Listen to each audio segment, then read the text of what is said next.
Hey, what's up, everybody? This is FitSpaz Recovery, and I'm your host, Paul, the producer. Welcome. Gonna turn this all the way down like that because I have a feeling it's loud. So, how's it going, everybody? Now, what do I say? I was just in the shower a minute ago, and my mind was going like a million miles a minute, and I had a lot of things coming in and out, and so what am I going to talk about? I was thinking a lot in the shower about being disappointed by people. I was also thinking about my fitness. You know what? My fitness is me on many levels doing something that I have control of. And I know I've said this to you guys before. So like the reason I'm sticking to fitness is because, like I said, it's control. It's where I gain a sense of empowerment and purpose. Specifically, what I wanted to say about it, and I'm a little speechless right now. Specifically, what I wanted to say about it was that the harder I'm challenging myself, the better I'm feeling about it. In the last couple days, I've had a couple workouts that were a doozy. As a matter of fact, yesterday, I started out this thing, hammer and chisel again. It's where I hurt my ankle last month and I sprained my ankle and I had to abruptly stop, which just stunk.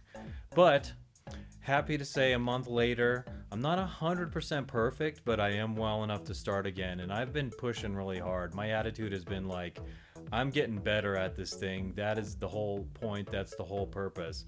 And I did. Today I pushed past what I did last month on the same workout, and I just keeping very good notes. That always helps. But like I said, the point I want to drive home is how good I feel when I challenge myself and push myself to the nth of the earth trying to do that. And so why wouldn't it work for you too?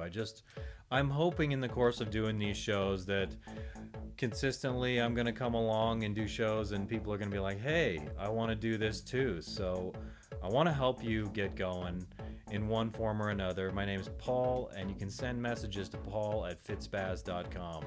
So what also was on my mind in the shower was it was a unique morning because I didn't quite feel my best. This is interesting. I decided to make a more upbeat tone for the intro show song, so I think that's throwing me off too. I'm like, hey, wait, this isn't familiar to me. But so yeah, it ends abruptly too. I don't know if I like that. I'll keep experimenting for you guys. So this morning was an interesting morning. I initially woke up. I got going kind of earlier on my workout, which is good. I always feel more productive the earlier I hit it. I did my morning routine, praying and meditating, and it all very positive, except that, I wasn't exactly scatterbrained, but I had a couple of things that were nagging at me, that were bothering me. And that's why I always go back to those things in the morning to center myself, to get myself aligned physically, mentally, spiritually. It's especially just a good habit for me before working out. I think it sets the stage right to be aggressive but relaxed going through all of it and being self-aware, and by golly, I'm not going to be hurting myself again. That is what I wanted to say. So I'm very pleased to be underway with these workouts again. Last night I went to Fit Club and wound up doing a little dance exercise program called Size, and that was I did the routine Crazy Eights. And so I just want to let you take a look at that really quick. Hey guys, just some narration here for the benefit of the podcast listeners. This routine is called Crazy Eights from a program called Size, and it builds on top of one another. And I did this one about 2 or 3 times before I got the hang of the moves and stuff.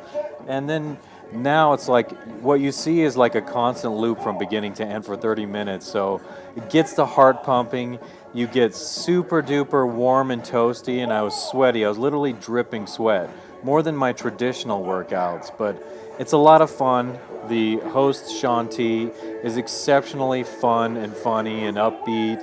He gives me a lot of joy when I'm doing this, and And I'm not ready for the big time. I'm not ready to dance with Britney Spears or Michael Jackson or Justin Timberlake. That's not even my goal. My goal is to have fun and just to keep doing fitness, to stay well. But by the end, like I said, I was super sweaty, super hot.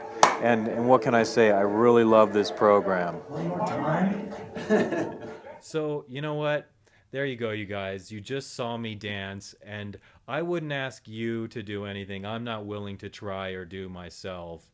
And honestly, that's one of the easier routines in the series, and I don't have the style that that guy Sean T has. He's like pretty phenomenal the way he moves and just has this innate coolness when he does it.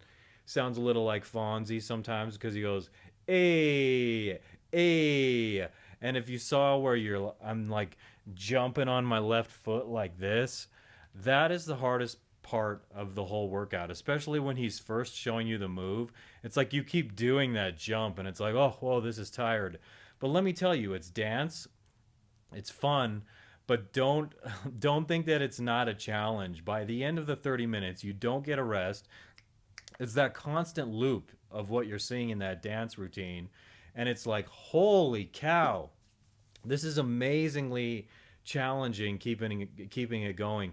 Toward the end, I'm getting so fatigued doing those moves that I'm just like forgetting what I'm doing. And on the second to the last time doing the dance routine, I thought it was the last. So I was just like pouring my heart into it, knowing that it would be on this video. And not so good, but amusing, right? Like I'm silly. I'm putting myself out there as silly in hopes of attracting others to do that with me. I have the challenge group coming up for that size dance program coming up in 6 days from today. But there's time if you guys get in on it to get in on the program online and to be able to download it. You don't have to get it shipped to you. You can stream it on your phone, your iPad, and it's really fun. But I was sweating my butt off at the end of it and breathing. Okay, so it's not like this hardcore cardio workout, but you're actually still doing cardio. I was breathing heavily. I was dripping like, and you don't get that break, so I'm like dripping sweat off my face. I was licking my lips just now before getting in the shower, and I could taste the salt in the sweat on me. And you're like, oh, that's gross, but I actually like that because I'm like, yeah, I've been working hard at this, staying well hydrated, and it's been making me feel good. Sometimes I feel honestly like this fitness is what I got. And I'm not saying I'm not blessed in a million other ways in life. It's just something I feel like I have control of this now. And the reason I talk about it constantly on here is because I want others to be like, you know what, I want that too. I want to feel like I'm in control of something, something within your grasp. And so I don't mesh well with the excuses people make up why they don't want to do it. Sometimes you do have a physical malady, but there's always a way to work around it. And I think people should always be trying to work around it. What else was on my mind in the shower was about disappointment, the topic of disappointment from other people, and going through the context of my life, thinking of a whole cast of people I feel I've been disappointed by, and the sentiment that, well, a fear, actually, being honest about this fear I have. So I've talked about on here how connecting with others is hard for me, building relationships is hard, and it's because I have this fear of disappointment. I also have this fear of taking responsibility for things that I don't want to have to take responsibility for. If there's one thing I push back in life on, it's like if I don't think I'm responsible, I push back on that. But my point still being that I have a fear of building relationships. It's natural for me. And I was talking a little the other day about how I'm kind of naturally an introvert in certain situations. I get my fill and I'm like, oh, enough. I want out of this. But disappointment, getting to know people and thinking to myself, remembering all those things that have injured me in the past in my life, people and people who wind up, because I'm tired of people acting like my friends, okay? And I'm just being straight up front real with you. Maybe others feel this way, and that's why I'm sharing this. This is not me on a soapbox. This is not me going wow wow. I'm just saying that there's a fear I have of getting to know others, and it's because I don't want them to know me for 2 seconds, build me up, make me feel good, then turn on me, and then they're against me. That's happened so many times, but it is important for me in my life to look at all those situations when I've been disappointed and go, okay, where did I have responsibility in this? Do I have some kind of accountability? I got to say, hey, I made this or that mistake, because it's easy when you're hurt and you feel burned to be like, it was my fault. I shouldn't get involved with other people. And I'm not just talking about romantic relationships. I'm talking about friendships and business associations that blend into friendships and so forth. And being someone's boss and being their friend at the same time, all of these things. So it's like to have people go away and lie about you. And I mean, think about that. Do you want to be that person? I'll tell you what I never do, okay? I never go away and lie about people, but I've had people do that about me. And it's like, I heard a lawyer on a TV show the other night say, you don't want to be accused of being the guy who screws goats. And he used more colorful metaphors to describe that, because he says, whether it's true or not, if the word gets out there, you're going to be remembered as the guy who screws goats anyway. And so I sometimes daydream about how I'm so mad at that person and I would like to come down like a battering ram on their reputation, because it's so easy to go out with social media these days and lambaste people and dump on them. But really, what are you saying about yourself? I wish I had a quote from um, Napoleon Hill that I read this morning on someone's Facebook post, because it was brilliant, and it was basically speaking to the idea that I mean, what I took from it was, you don't want to be that person who's just dumping on others, putting it out there that that's the whole way you operate, is criticism, criticism, nasty to that person. And there is constructive criticism that can be given with kindness, because you really have the wish that that person is going to better themselves. And then there's just mean nastiness that it doesn't serve you because you're not taking the high road. It makes you look like a jerk. And you know what? I'm guilty of being that person in the past. People rightfully still think I'm a humongous jerk, because of things I did in the past, even though it was years ago. And so, I mean, maybe that gets to why one should make amends. So I'm going actually to step 6 today. I'm going to talk about step 6. Oh boy, this one. It's not going to be one of my favorite ones to talk about, I don't think. But let's see where it goes. If I read it to you and then read stuff and I give you my take on it, how I feel personally, maybe you'll identify with something and get something out of it. Let's see here, people. So, step 6, we're entirely ready to have God remove all these defects of character. Well, here I think we're referring to God as in the higher power we talked about before, which doesn't have to be God per se. It just has to be that empowering aspect of your life that you've decided to pour your heart into, to be inspired by, to be better. Okay, so forget the idea of God for a second and just let it be. And this is my take on it. Whatever that is that inspires you to be a better person, empowers you to work hard to be aware of and remove your defects of character. The spiritual, and it is spiritual. Being that way, I think, is spiritual. You can't have a good spiritual basis in life if you're not willing to think long and hard about your defects. Okay, how are you going to have any spiritual connection if you're a big phony, negative phony? But the spiritual principle of step 6 is willingness. There you go. I think that willingness could almost be described as surrendering too. I'm not reading, I'm just saying. At first, this step seemed to be an impossible undertaking until we realized that we were talking about a lifelong process. Yes, I like that. Our newfound awareness of our defects of character, as well as the realization that the removal of them might take the rest of our lives, was for some of us difficult and painful. Um, yes, but all that was required was to become entirely ready to let go of the defects of character that we were blocking our relationship with a higher power. And can I speak to that just 1 second? Of course I can. I give myself permission. Um, so I read this line here. The rest of our lives was, for some of us, difficult and painful. And you know what? my whole perspective and my attitude about life is, even though I'm not perfect today, even though sometimes I'm wasting time that frustrates me and that frustrates me, um, all of life, to remain happy and satisfied, get used to the fact that you're learning, you're growing, and you're going somewhere. You're going to be a better person. You're going to be enriched, enlightened more and more all the time with that little bit of effort every day. That's what I read out of this. So oh, it's painful. It's not going to happen for a long time. You just have to have faith. You have to have faith with the little steps in life that things are going to turn out all right. But you also have to be proactive about it every day. And nobody is at fault usually for your circumstances. There's a lot of what you decide for yourself, and you got to get rid of this notion that everybody else is to blame.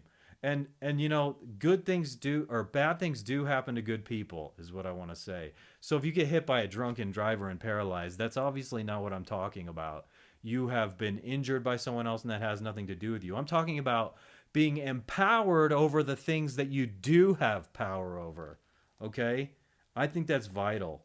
And that has to do with just being willing to have faith that things get better if you proactively every day stick to the consistent game plan of bettering yourself. What we needed was a readiness to let go.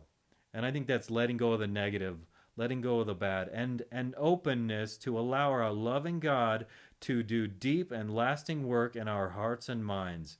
Of course, this might be easier to grasp if you just fully surrender and you're into that idea of God. And to some extent, I'm not going to get into a philosophical discussion about um, things being predetermined and so forth. I just think God is that thing, empowering thing you want to develop in your mind to become a better person.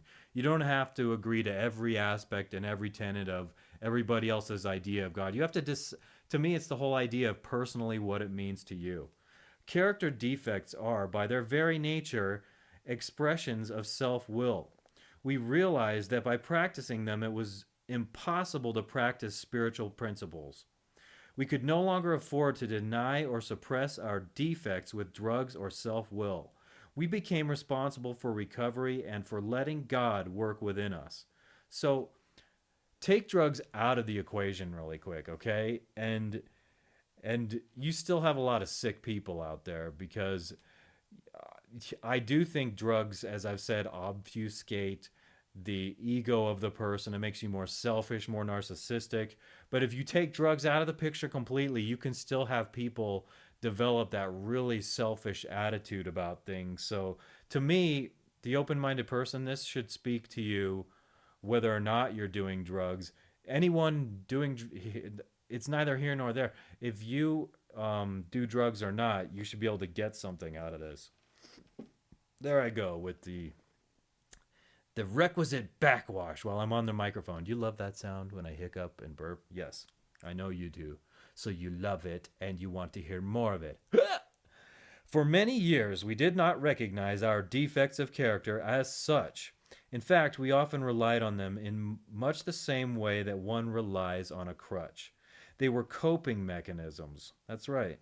For example, rather than dealing with issues of intimacy, we would often sabotage relationships by using our character defects to push people away. Honestly, that speaks to me about what I was just saying about being disappointed with people. So I'm like, I've had feelings in life where I'm like, oh, that hurt so bad getting to know you and then having you turn your back on me. It's like, why bother? So that's what that speaks to for me. We lied, we cheated, and manipulated as a way not only to get what we wanted, but also to allow us to project a false image that we had of ourselves, an image which we wanted others to perceive as well. I'm guilty as hell of that. This this show may be the personification of that for me. But what I can assure you is that, so like to some extent, I am trying to craft an image here, but I want you to believe that what comes from me is like my heart and soul, and that it's authentic, for real. So I should be able to get rid of all the fancy schmancy production that I'm trying to project myself with. And if it has character, then it speaks to you. Kind of like there are these great rock bands who have these classic albums that were recorded very cheaply, and you hear it and it's like that doesn't sound so good, especially like their later work when they got money for a better production. But you hear the character on tape, and that's what I hope. Persists. Like if I just talk to you one day doing a Periscope and it's on my phone, that without all the production elements, you find the value in what I'm saying rather than all of this. But I do like all of this. I like production. I really do. I like slick production, and when you combine it with value, I think it just makes it all the more better. And I don't think it's vanity either. I think it shows that I'm working on this. I'm trying to be quality. And if you like seeing the logo, if it gives me credibility, then by all means. Even if some people might say it's superficial credibility, but whatever. In reality, many of our lives were full of strife. It felt like life was a war, us against them. There was a fierce competition for power, wealth, ideas, and love. We were afraid that we would not measure up. We would be losers. We lost our self-esteem, dignity, and self-respect. We became estranged from our society, our work, our families, and our friends. And without drugs in my life, I promise you that I have felt that way just in the past few weeks, and I won't get into it right now, but I spoke to it several shows ago. If you've listened to this, you might know what I'm talking about. Before I set all this up behind me, I did a couple recordings where, like, I was voicing frustration and disappointment with somebody, and it's still there. It's like, it's not bothering me as much as it was, because you just got to move on. Like, what am I supposed to let her stop me forever? Heck no, dudes. I'll just read this one more paragraph, and then I'm going to start wrapping things up here. And let's see, Dance Moralita.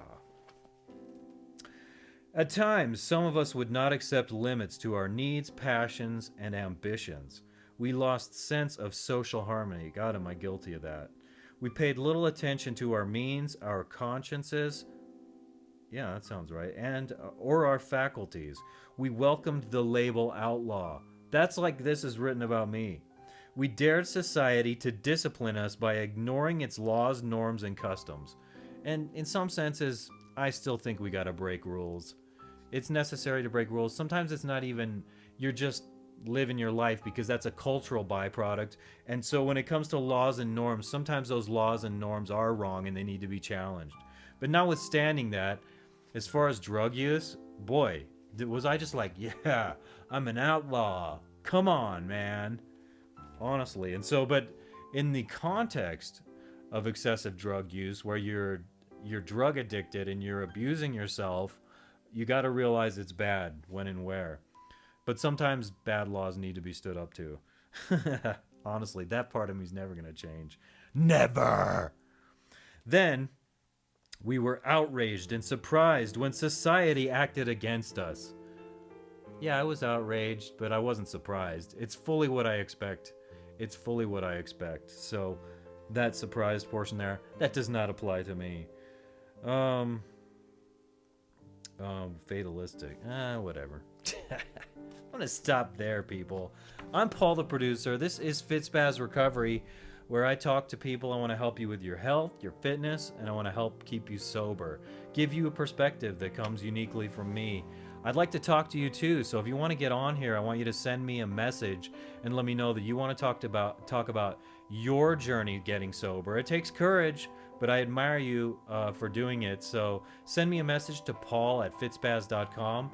Also on tap, there are 6 days before my challenge group begins for both size and 21-day fix. If you want in on those programs, they are not over the top super hard, and you can get in on it and you can feel good about yourself trying to better your life and also be a part of a little community, make some new friends. What's so bad about that?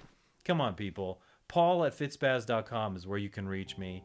And you can also find out more about me by going to fitspaz.com. Subscribe to the podcast in iTunes. If you want to see the video, go to fitspaz.com. Click on the social link for YouTube, and you can see these videos.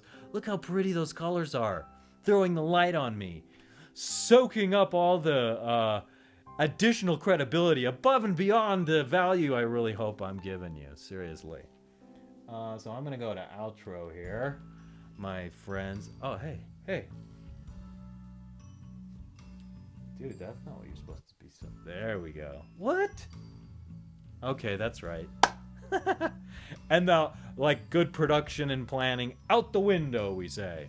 All right, everybody. I'm gonna probably come at you, I think, with one more of these tomorrow, and then it might be Saturday before I do another one. And let's get going. Let's be busy. Seize the day, people. And I hope you're ready to snap and make your life better. You're down and out and you want to change. So what the devil are you waiting for? Or are you waiting for the devil to leave? Because I assure you the devil won't leave. You got to kick his butt out. And you got to let the good in, people. You know what I mean? Gosh, if only I could omit jive, I might make a good preacher. But I don't want to preach. I want to love, but I don't want to preach. Am I preaching? Sometimes I'm preaching. Sometimes I'm lecturing. Sometimes you need a good lecture. Sometimes I need a good lecture. Sometimes we gotta shut up the bap and listen to what everybody else is saying. So I'm Paul the producer, and that's all I'm gonna say for now. You guys have a nice day, and take care.